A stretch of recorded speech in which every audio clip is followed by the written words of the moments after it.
Okay, so make the most of your movements. Today we're going to look at the pressing movements. And really, we're just primarily looking at the top position of the press. So you could really think about this as being a push press, shoulder press, and even a thruster. And what our make the most of your movement series is basically getting a range of motion with all the movements that we perform in order to get a stimulus, a strength stimulus, an endurance stimulus at a full range of motion. So you don't ever lose that range of motion and that you can actually protect your body in those different ranges of motion. So let me just show you quickly just what we're talking about with a simple shoulder press. Okay, so start position, finish position, and one more time. Okay, so the reason this is important is because when we start, even the starting position, if we don't maintain a position where I can touch my shoulder with the barbell, that will go away. So you'll see people where the bar will be floating in space, and there will be a gap between the shoulder and the bar. That might look like this. And they've lost the range of motion to actually get that down there. So part of that is wrist flexibility, but also moving your elbows forward allows the bar to rest on the shoulder. So that's one place in the press or push press where you can actually lose a little bit of range of motion, but also the overhead position.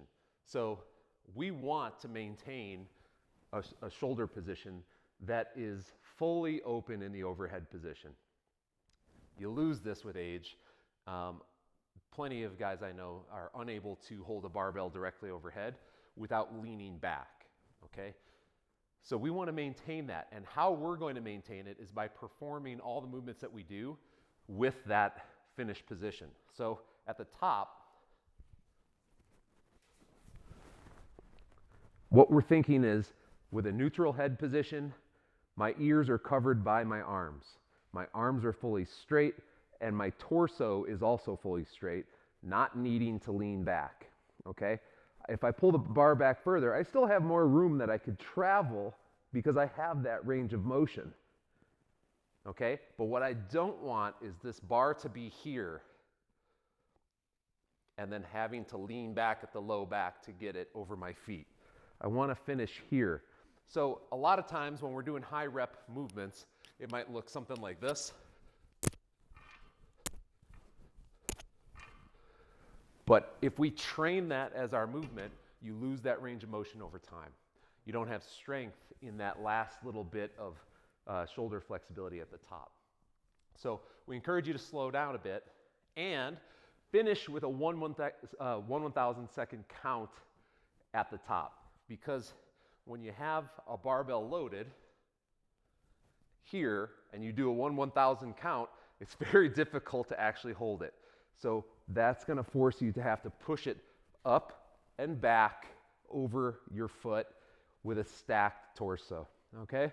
1/1000, 1/1000, 1/1000. So that's how we're going to fix that today to make the most of your movements.